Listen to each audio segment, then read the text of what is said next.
اكيد عندك الحق. مباراة صعبة.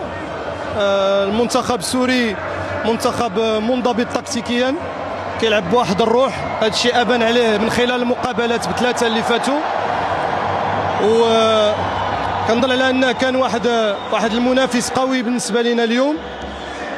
احنا عرفنا بان يمكن مفتاح المقابله كيكمن في الحفاظ على الكره، لا كونسيرفاسيون دو بالون، وكذلك في لا باسيونس، يعني التأني، ما يكونش تسرع، واننا نبقاو تايقين. كنظن على انه الشيء اللي حسناه في الشوط الثاني، وبان بان الفريق غادي وكيقرب للهدف. الحمد لله على هذا الانتصار اللي كان انتصار ثمين بالنسبه لنا. الحمد لله فريقنا غادي وكيتطور، غادي وكيتحسن وسط هاد لا كومبيتيسيون، وهذا شيء مهم بزاف. الفريق اللي كيطمح باش انه يكون كل مقابله افضل من المقابله الاخرى. كنشكر الرجال على النفس ديالهم، على الروح ديالهم.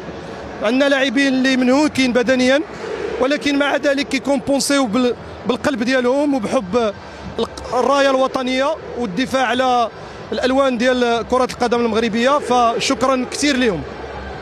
المواجهه القادمه تتمنى الجزائر او الامارات؟